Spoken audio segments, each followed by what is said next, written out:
I walk up that hill because Mariah wants to read Don't Be Funny. There's a book in this house that you should read. Do you know what it is? No. The Bible. What do you know about the Bible? More than you think I do. It's full of examples to selfish women. Any for selfish men? Yes. Read about Judas, and you'll find he was the type of fellow who was too lazy to bring his friend the Times. Do you know, you're very nearly an idiot. Am I? Helen, will you walk? If you mean it, George. I don't understand. So often after I've taken the trouble to change my clothes, you've changed your mind. Oh, no, I mean to walk. Very well. I was right when I told you to. You didn't look at all well. Oh?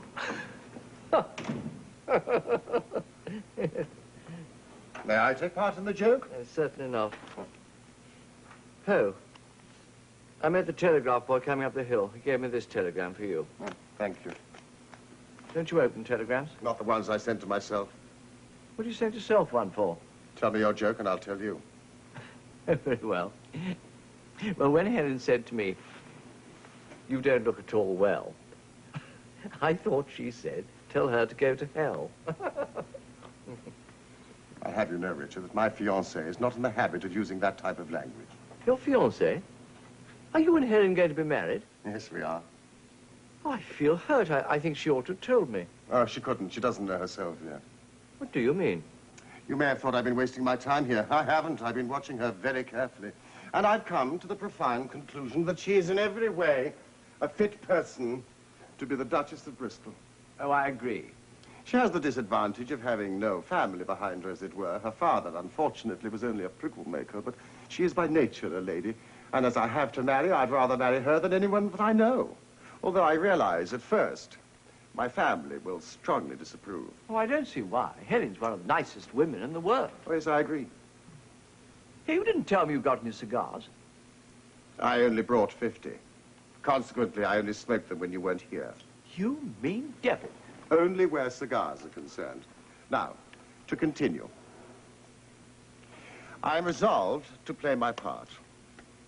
In addition to the position I'm giving her, I am going to compel myself to make her a good and faithful husband. Very kind of you. Let me tell you this. It's a most unusual thing in our family. I suppose there's no doubt that she'll want to marry you. Well, leaving me out of it.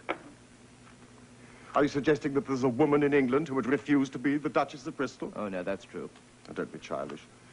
There isn't a mother with an eligible daughter who won't read the news with pain. True, true. The relief, Richard, of having made up one's mind is considerable. I can now return to London the same careless fellow that you've always known. Hence that telegram. I'm required in London immediately. I think I deserve a few days' amusement. Is Helen returning with you? No. She'll return with you and Mariah. If you care to wait until tomorrow, I may be able to come with you. What? Are you going to leave the old... George, Mariah's expecting 2 more servants tomorrow, and if they come, there'll be nothing more than I can do for her. You're through with her? No, the reverse. She's through with me. Did she say so? Every time she speaks to me. I get on her nerves, George. The poor dear simply can't bear me. It's a pity, and I'm sorry, but there it is. Don't be a fool. She's always like this. Oh, George, I've known Mariah all my life. I've never known her like this. Leave her and come away with me tonight. Oh, no, certainly not. Nothing would induce me to leave her, so long as I can be of use to her. It's noble, I call it. Ah, an idea. The moment I'm married, Richard, you can make our house your home. Oh, thank you, George. That's very charming of you. And I'll go further. My word, I am a good friend. I shall insist on Helen making you a small allowance. Oh, certainly not.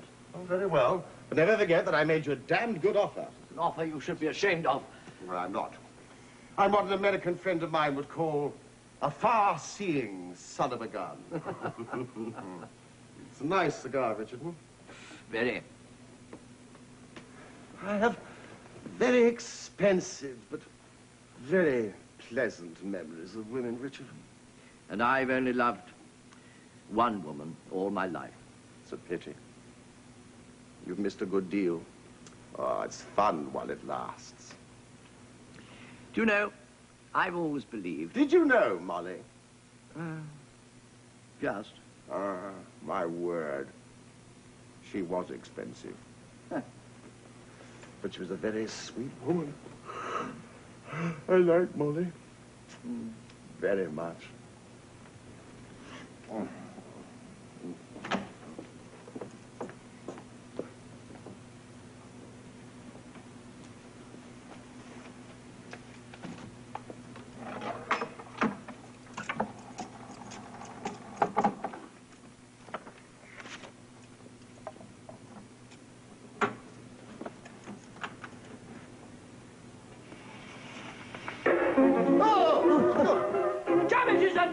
In this house.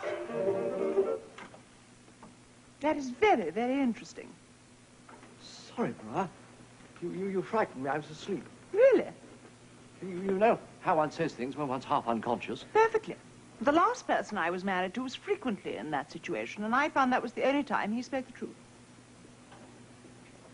But you know I didn't mean it. Then why say it? Oh, good heavens, woman, surely you're... Call me woman, and don't shout at me. I'm not deaf.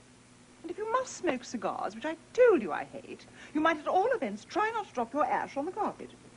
Get something and clear it up. Yes, darling.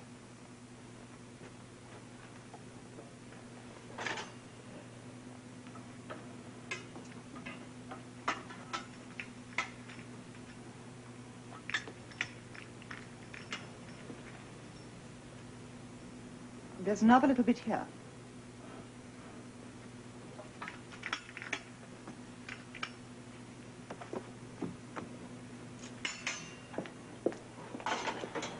Richard,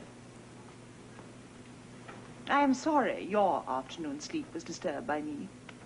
Very sorry.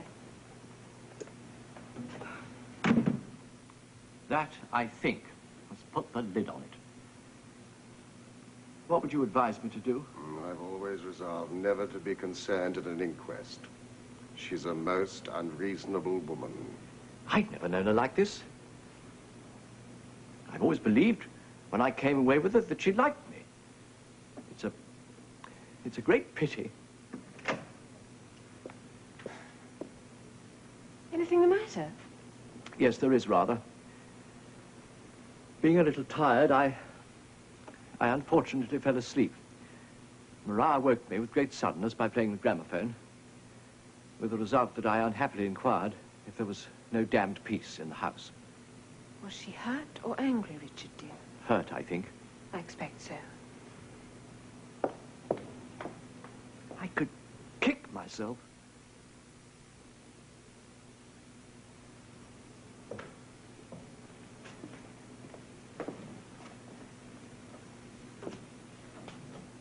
What do you think the best thing is to do?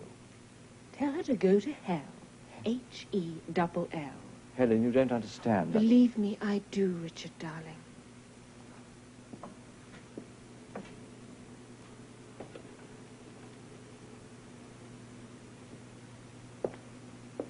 There's one of the sweetest men I've ever known.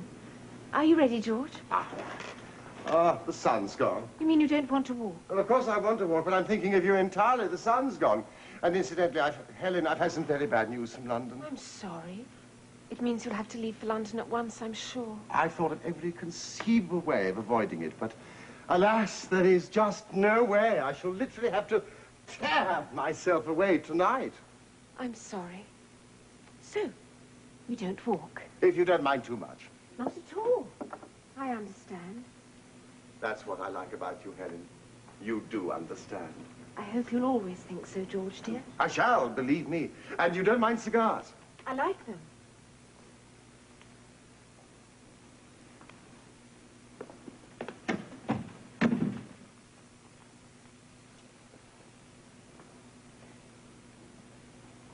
Miss Hale.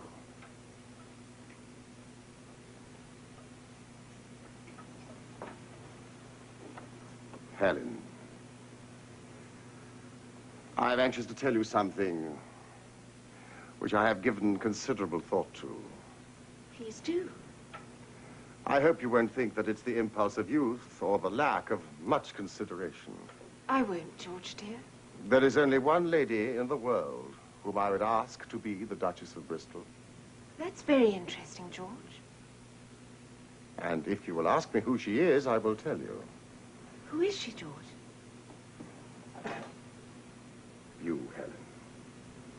I'm very touched and very flattered. And I'm very happy. Thank you, George, dear. And I would like to tell you that I suppose in the whole world there is only one woman who would refuse to be the Duchess of Bristol. And if you will ask me who she is, I'll tell you. Who is it? Me, George, darling. Do I hear correctly? That you're refusing my offer of marriage? Your hearing is perfect. You refuse? You refuse to be the Duchess of Bristol? I do. May I ask why? Only because you are the Duke, George. Only because... Helen! Helen, are you insulting me? Not nearly as much as you have insulted me. May I ask why? You should have only asked me for my money. You should not have included me with it. Are you suggesting that I only asked you to be my wife because of your money? But didn't you? I indignantly, emphatically deny it. Then tell me the colour of my eyes. Brown. Look. Blue. So, that was easily settled. I do hope it won't mean you're having to send yourself another telegram, George. And I thought all this time that you liked me. 3 weeks ago, I adored you. If you'd asked me to marry you, run away with you without marrying you, if you'd asked me anything, I would have done it. I adored you so much. Then why won't you now? I've been alone with you for 3 weeks. Well? And I realize you're charming until one gets used to you to look at, but nothing else. It's been my greatest disappointment. I died on you, is that it? The second day. The second... Indeed, well, that is not the experience I've had with other women, believe me. May I be frank? I insist. Other women who have known you have put up with your boredom, George, until they got the family jewels, and then they left you. But my case is rather different. I'm not only asked to replace the family jewels, I'm asked to remain with the boredom. Refuse my offer of marriage if you like, but don't be impertinent. You asked me to be frank. Boredom, indeed. I'll have you know, I am invited to dinner parties because I'm so amusing. A dinner party lasts 2 hours. Marriage has been known to last 2 years. But you're not in that danger, George. I know you won't believe this, but there are many women who would be delighted to marry me. I know there are many women who would like to be the Duchess of Bristol. Frankly, I rather wanted to be myself until I spent 3 weeks with you. Really? How kind. I know you hate being talked to like this because you're unused to it. But your contribution to life, George, darling, is that you allowed your mother to bring you into the world. And having done that, you are quite satisfied that everyone else who has been brought into it is for the purpose of approving of you. I'm not aware of it. Of course you're not. I should be angry with you if you were. But take it from one who once believed she loved you. Your conceit is beyond imagination. Your selfishness has no comparison. May I give you a word of advice? It depends. Marry Mariah. How dare you? Oh, no, you're being funny. Not at all. But for selfishness, you both win the cup outright. She has money, you'd have a grand time. No, if a man had said that to me, I'd have knocked him down. Are you suggesting that I have one single thing in common with that? Only your clothing distinguishes you. It's a filthy lie! I have one single thing in common with her. Nonsense.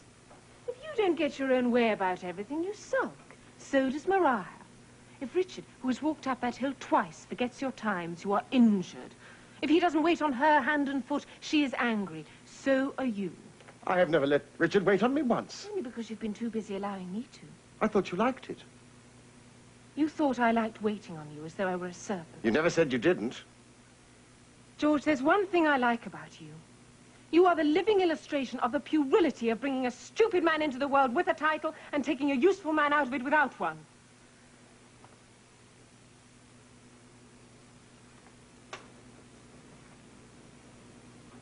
Well, what an escape. Thank you, George. No, I was thinking of myself. Phew, I would have asked you to marry me.